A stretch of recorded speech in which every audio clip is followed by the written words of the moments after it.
Happening now, the message for local health departments as schools prep for winter break. Plus, one of the area's largest grocery store chains has a new owner. Well, there's no snow falling right now, but that's going to be changing as we go throughout the day today and tonight. We'll tell you how much as the news at noon starts right now.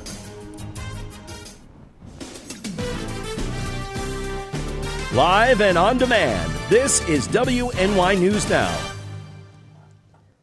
And thanks for joining us for WNY News Now as we start off a brand new week. I'm Justin Gould. This just into our newsroom, Tops Market Stores will soon have a new owner. Officials with Schenectady-based supermarket chain The Price Chopper and Market 32 announced the business is merging with Tops Markets today. Both will continue to be managed locally by their respective leaders. The merge effectively doubles the collective footprint of the chains here in the Northeast. The two combined employ more than 30,000 people. Tops operates several locations around Western New York, including two here in Jamestown, one in Falconer, Frewsburg, Randolph, Dunkirk, Fredonia, Westfield, Mayville, and Silver Creek. Well, the 80th COVID-19 related death and 42 additional cases of the virus were reported over the weekend in Cattaraugus County. The health department there says the death involved an 87-year-old man who, despite aggressive medical treatment, died from respiratory failure. Of the new cases, 25 were logged on Saturday and 17 on Sunday. There are now 333 cases active with 23 hospitalizations. The 7-day average infection rate increased to 4.7%. To date, 3,900 cases have been recorded since the start of the pandemic, with 3,500 of those recovering.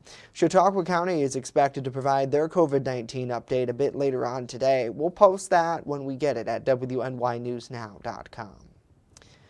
Well, New York State has administered over 2 million COVID-19 vaccine doses so far. That's according to data released by the New York State Governor's Office yesterday. Approximately 7 million New Yorkers are currently eligible to receive the vaccine, with the federal government increasing their weekly supply by more than 20% over the next 3 weeks. However, New York's vast distribution network and large populace of eligible individuals still far exceeds the supply coming from the federal government. Now, due to limited supply, New Yorkers are encouraged to remain patient and are not advised to show up at vaccination sites without an appointment.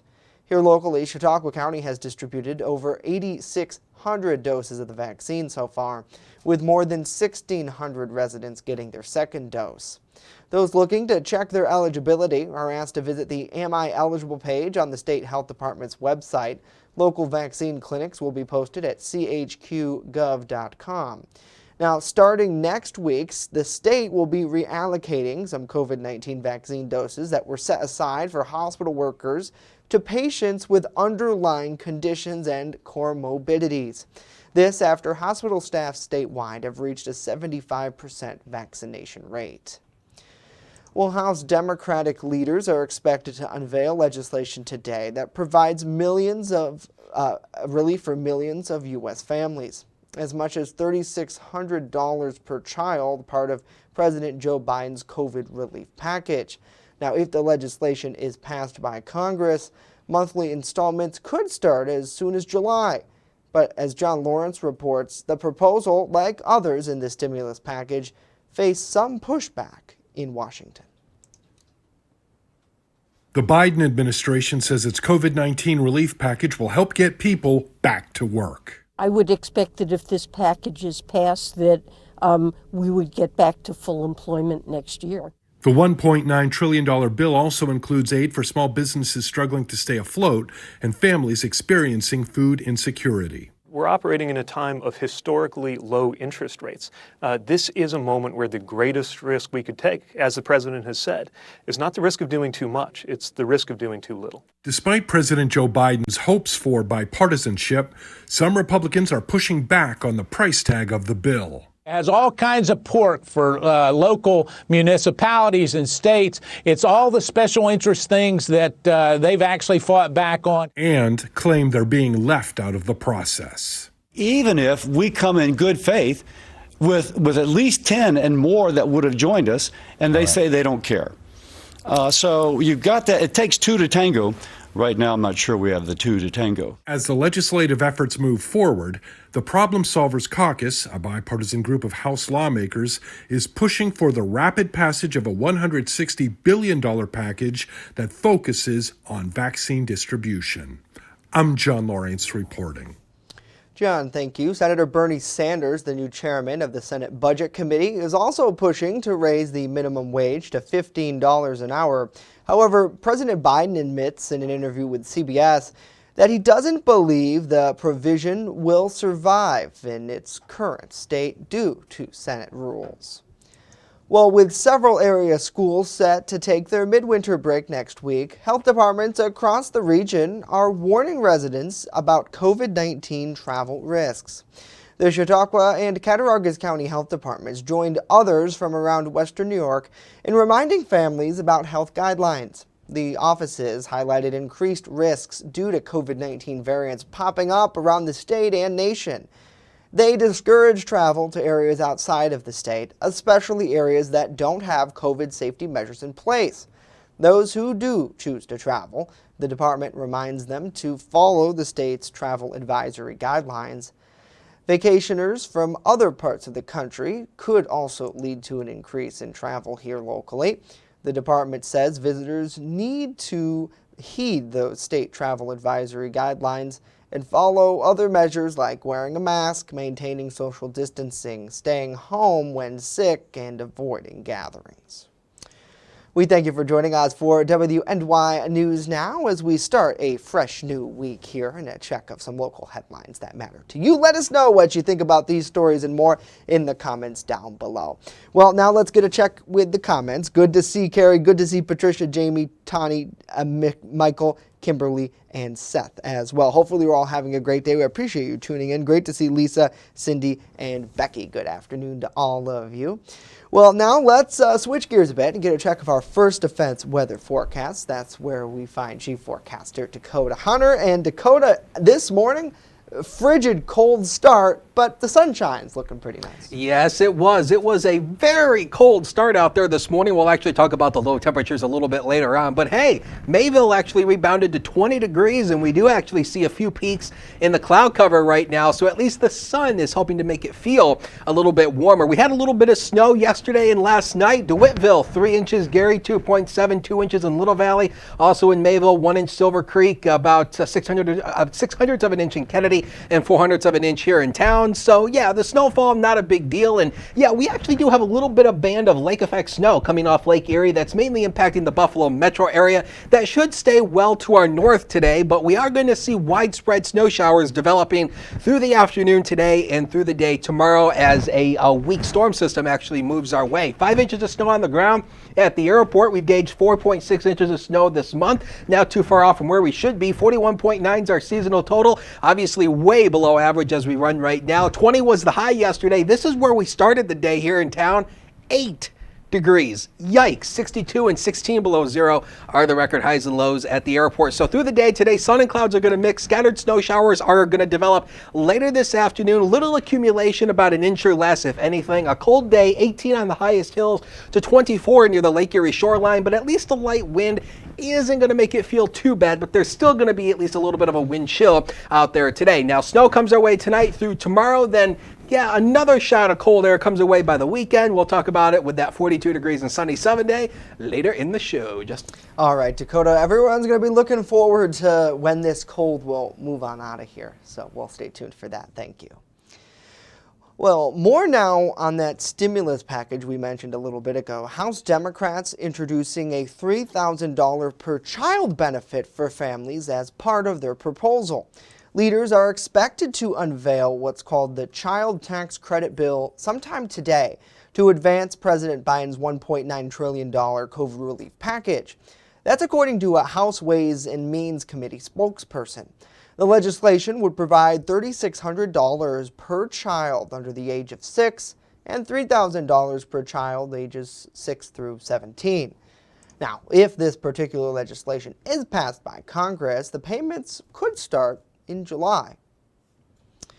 Well, former President Donald Trump's second impeachment trial is slated to get underway tomorrow. As Karen Kafa explains, with just 24 hours left to go, there are still so many unknowns about how it will proceed and how it could impact those COVID relief efforts. Karen. It was nearly exactly 1 year ago that the Senate acquitted President Trump in his first impeachment trial. Now, the Senate is set to go through those proceedings once again. But this time, it's the Democrats in the majority, and they've got a balancing act on their hands. With the country facing multiple crises, the U.S. Senate is eager to get down to business on the new Biden administration's agenda. We have no time to sit back and wait. Complicating things, unfinished business from the prior administration. The second impeachment trial of former President Donald Trump is set to begin on Tuesday over a charge of incitement of insurrection stemming from the January 6th storming of the Capitol. Democrats say Trump must be held responsible. No one's above the law, including the President of the United States.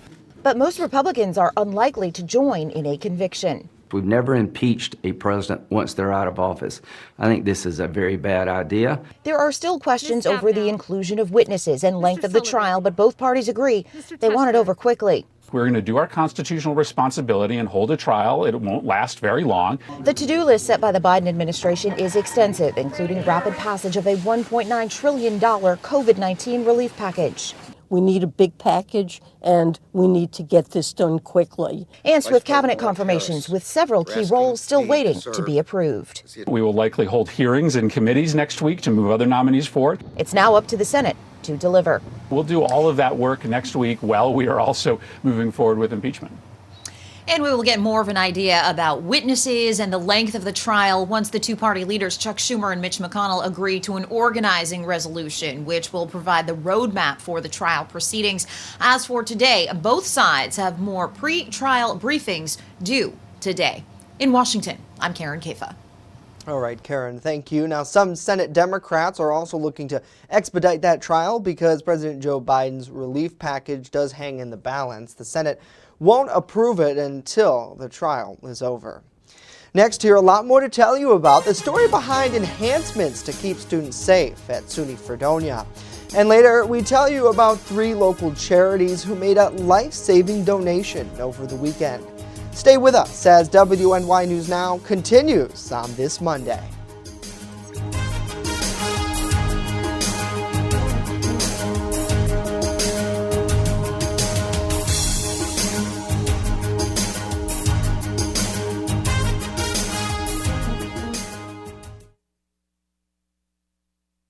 With coverage that matters, this is WNY News Now. Honest Jones has what you're looking for. When you want it good, we're gonna give you lots more. From freshly made subs to the best of pizza and wings, Honest John's has what you're looking for. And now 2 great locations, East 2nd Street and Fairmount Avenue. Order takeout or delivery today online at honestjohns.pizza. You're gonna get it good at Honest John's. EagleZip.com is your local one-stop shop for all of your home and business computer needs. Located on Fluvan Avenue Extension, just outside of Jamestown, EagleZip.com sells and services all brands of desktops and laptops, as well as servers and network equipment for your business. All new computer sales include transferring your data from your old computer plus a 2-year warranty. Call EagleZip.com today. Stop by EagleZip.com today and let us make computers easy for you. Remember when you were a kid, huddled around the television waiting for your school to close? Well, we don't get snow days. When winter weather hits, count on the First Defense Weather Team for a look into the future where the snow is headed next. Live radar showing you the scope of the storm. And real-time reports from the field. So when it matters most, stay with First Defense Weather. Catch your First Defense forecast daily on WNY News Now. You're watching WNY News Now, your source for breaking news. Well, as students return to SUNY Fredonia for this spring semester, university leaders are launching enhancements to track COVID-19 cases at the college. State University of New York Chancellor Jim Malatris announced the upgrades yesterday. He says the system's COVID-19 tracker dashboard now provides additional transparency for all 64 colleges and universities statewide. The enhanced dashboard includes testing data broken down by faculty, staff, and students, including total test positive and positivity rates, quarantine and/or isolation space capacity calculators, as well as a state, region, county, campus positivity rate comparison mapped with filter capabilities. Monthly aggravated testing trends and historic trending map system-wide data is also available. The COVID-19 case tracker first launched back in September, providing a case count for all SUNY campuses and for individual campuses. The data is reported by campuses every 24 hours and added to the dashboard in real time. Well, a new report is shaking up what we know about breast cancer. For the first time in more than 20 years, breast cancer in women have become the most common cancer in the world. Mandy Gaither with more on that in today's Health Minute. There were nearly 2.3 million new cases of female breast cancer last year, making it the most commonly diagnosed cancer in the world, according to a new report. Lung cancer has been the #1 cancer in the world for almost 2 decades, so to see that breast cancer has surpassed that is a little bit shocking. The paper published in the Cancer Journal for Clinicians says female breast cancer made up 11.7% of all new cancer cases. Lung cancer is still ranked as the leading cause of cancer deaths. Atlanta OBGYN Dr. Sujatha Reddy says this report should serve as a wake-up call. We need to, do better at treating breast cancer. We have treatments now and we're working on new ones all the time, but continuing that fight's going to be where we're going to win this battle. The report is based on estimates from 2020, so it's unclear how the pandemic will affect those cancer numbers in the future, since it's based on trends from previous years. With concerns of COVID-19, health experts worry about the decrease in critical cancer screenings. Dr. Reddy says starting at age 40, women need a mammogram every 1 to 2 years, earlier or more frequently based on your family history or other risk factors, and you have the power to lower your risk. While you can't control your genetics, you can control the other risk factors, a lot of which are your lifestyle. Be a healthy weight, exercise. Those are things you can control. For Health Minute, I'm Mandy Gaither. Mandy, thank you. Now, according to the report, the 5 most commonly diagnosed cancers last year were breast cancer, lung cancer, colorectal cancer, prostate cancer, and stomach cancer. Well, Tom Brady and the Tampa Bay Buccaneers have won Super Bowl 55. The Buccaneers won by a score of 31-9 against last year's champions, the Kansas City Chiefs, and their superstar quarterback, Patrick Mahomes. Tom Brady has won his 7th Super Bowl, the most by any player. For the 5th time in his career, Brady was also named Super Bowl MVP. Cody Wire with more from Tampa on how the big game came together. Super Bowl 55 was one like we've never seen before. 25,000 fans in the stands, 7,500 of them vaccinated healthcare workers brought in by the league, all expenses paid as a thank you. There were 30,000 cutout fans, which had many watching at home thinking the stadium was nearly full. The legend of 43-year-old Tom Brady continues. 201 yards, 3 touchdowns, 0 interceptions. 2 of his touchdowns to his former Patriots teammate Rob Gronkowski, who came out of retirement to play with Brady in Tampa. The duo surpassing Joe Montana and Jerry Rice for the most TDs by any QB receiver combo in postseason history. Now, the high-powered Chiefs were held to a season-low 9 points, no touchdowns. The Bucs defense were dominant, sacking superstar QB Patrick Mahomes 3 times, intercepting him twice. The MVP goes to Brady, his 5th time winning the award. His 7th Super Bowl win gives him more than any franchise in NFL history. If there was ever any doubt before, there's no debate needed. Tom Brady is the greatest of all time. Coy Wire from Super Bowl 55 in Tampa, Florida. Coy, thank you. Now, we can't forget about that hopping Super Bowl halftime performance either from the weekend. And a common theme that we saw throughout the big game was trying to unify the country. And that's what carmaker Jeep aimed to do anyway. The Boss is headlining one of the more memorable commercials featured during the show. Jeep featured Bruce Springsteen in a 2-minute spot filmed in Lebanon, Kansas. It's the exact center of the lower 48. Bruce Springsteen's songbook, with its hits like Born to Run, Thunder Road, and Pink Cadillac, conjures up visions of the open American road. Well, Springsteen narrates the spot where he's seen cruising in his own personal Jeep, a 1980 CJ5. The Super Bowl ad ends with a message that reads, "To the reunited states of America." We just have to remember the very soil we stand on is common ground. So we can get there. We can make it to the mountaintop, through the desert, and we will cross this divide. Our light has always found its way through the darkness. And there's hope on the road up ahead. Now, this is the first time Springsteen has ever done a TV commercial. Although Jeep is an American brand, it's part of a multinational automaker which includes Fiat Chrysler automobiles based in Italy.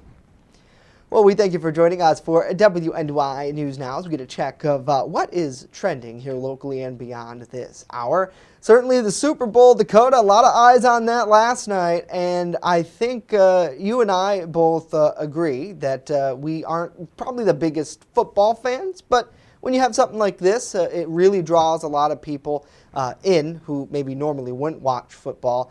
Now, I got to be honest with the folks. I wasn't rooting for Tom Brady last night. I know you were. He's a former Patriot, which you are a diehard fan of them, even before they had the big string with Tom Brady. So what was your takeaway of last night's game? I'm curious. Well, honestly, I was surprised because I was certain that the game actually would have gone the opposite direction, that it would have been Kansas City. And, you know, I have a whole number of reasons for that, but we don't have enough time to get into that. But, you know, honestly, it goes to show you how you can't underestimate Brady. Because I'm telling you, I think what Kansas City did, and this is just my opinion from watching the game, it seemed like they went in there thinking like, you know, we won last year, we're going to win this year. Tom Brady's a washed up has-been. We're going to kick his butt. And you can't do that with Tom Brady because every time somebody does that, Tom Brady comes out and whoops your behind. And you look at last night, and I think I really did feel bad for the Chiefs. And they just had way too many mistakes. That was their problem. Yeah, really. And otherwise, from the game, I thought it was a nice Super Bowl. We haven't seen something like this in a while, where you have a large sporting event. It was kind of ironic. My family and I were talking about this. Last year at this time, for the most part, COVID was only something that was happening elsewhere. Right. We didn't really talk about it. So we're creeping up on that 1 year here locally of where it dominated our life, whether we like it or not. And last night it was nice to kind of take a step back, you know, honor the healthcare workers through that, which they certainly deserve it, if anyone does. But nice to see some of that unification, good to see some of these commercials. And I think, you know, politics aside, you got to enjoy a game, right? You got to eat your pizza, eat your wings, especially here in Western New York. Support that Honest John's. Delicious. Had it last night. Great job, John Raymond and crew. And it's like, when you look at it, yeah, Tom Brady is kind of a, you know, he's a legend. You can't go around it. Whether you like him or not, there's people here who maybe don't like him. And, you know, I actually had a friend of mine who's a diehard Bills fan actually say that if you hate Tom Brady, then you need to rethink your priorities or something along those lines. And that's coming from a diehard Bills fan. And you see, the thing is, everybody hates Tom Brady because he's not on your team. I actually got into a little squirble on somebody on Twitter with this. He's a Jets fan. And he said, well, Tom Brady should retire. I'm sick of Tom Brady. And I just replied, you know, your opinion would be a complete 180 if the Jets would have scooped Tom Brady, because you would probably be sitting there right now saying Tom Brady's the GOAT. He's the greatest quarterback of all time. And there is no doubting that Tom Brady is the greatest quarterback in the modern era. period. Right. There is no arguing that. But you got to look at what the refs have to say. Some of their calls. Weather, we don't have weather. enough time. We don't have enough time for this. Good to see Susan. Good to see Shane, Judy, and Rob as well. We'll go to weather because yes, that's our bailout. Yes, please.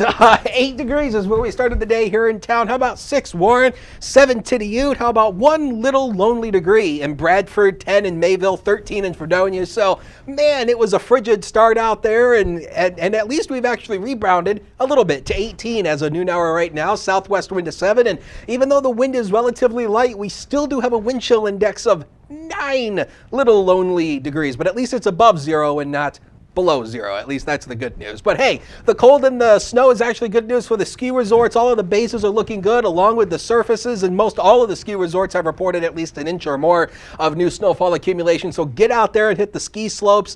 Just don't run into a tree. Just please don't do that.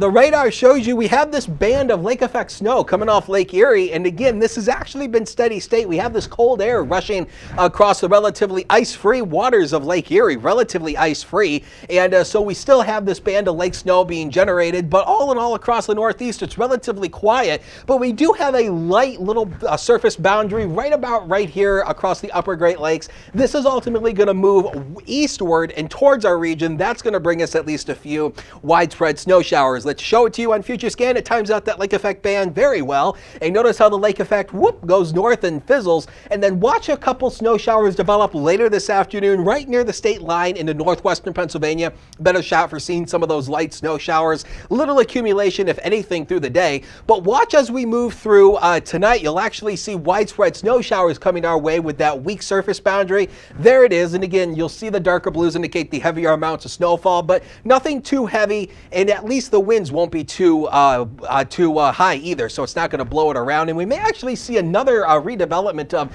some weak lake effect snow showers tomorrow going into Wednesday. So the snowfall totals coming off the in-house model, yeah, we're looking at about an average of 1 to 3 inches on average here. Your total is going to vary here. Once you rise up into the hills, you could see at least a good 3 or 4 inches out of it, but most everybody at least 1 to 2, about 1 to 3, depending on your location. So temperatures today, this is where we're going to likely the lower 20s. Post Malone said it best. You left me in the cold, but in the inside, I was burning. If you can finish the song, I'll give you a brownie point. Next 7 days of your life coming up right now. Well, maybe. Brought to you by 42 degrees and sunny. There it is. 26 tomorrow. We'll add an additional 1 to 2 inches through the day tomorrow. A cold day on Wednesday, only 23. 25 on Thursday. A few scattered snow showers. And here comes more Arctic air as we go into Friday and the weekend. Yeah, we're talking temperatures likely in the teens, Justin, once again for Saturday and Sunday. All right, Dakota, we'll have to bundle up. Thank you.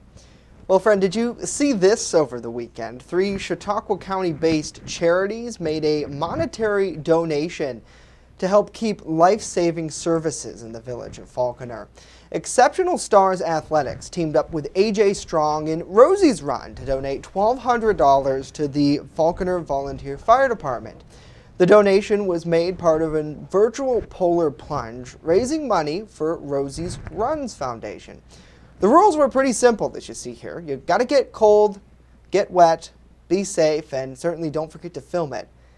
Now, with the help of the Falconer first responders, that's exactly what ESA organizer Rich Bianco and company did. Now, after braving fire hose water and what felt like single-digit temps, the groups made their final donation. A surprise to the department. Our organization's got wind that you guys need an IO gun, and something about, I don't know all the logistics, but you're going to lose the certification as an advanced life support system, possibly lose the ability to run the ambulance, and we're not going to let that happen. So on behalf of Exceptional Stars, Rosie's Run, and AJ Strong, we're going to donate $1,200, and we're going to fund that IO gun for the fire department. We all chipped in. If it's something that you guys need, we want to make sure that you've got what you need to do the job that you do for our community. Wow, that's the community we know and love. The tool provides a non-collapsible entry port into the body's blood system. That technique used to provide fluids or other types of medications when you normally couldn't get a vein access. To learn more or to donate even to the brutal polar plunge, you can visit their GoFundMe page. Certainly incredible, and it was cold on Saturday. That is being sprayed with a fire hose. I mean, that water, I would assume is pretty cold as it is, especially if it came out of the tanker truck. Right, it's not heated. Yeah, I mean, I would assume that's pretty cold as it is, but then you combine temperatures in the 20s on Saturday. Oh, gosh, man. Bone chilling, but we thank them for their work and for that donation, too. Well, that's going to do it for us today. Of course, news continues 24/7 at WNYNewsNow.com. Dakota and I are back tomorrow live here at noon. We hope to see you then. In the meantime, download our mobile app, subscribe to those breaking news push notifications. We'll keep you updated. Have a great day. See you tomorrow.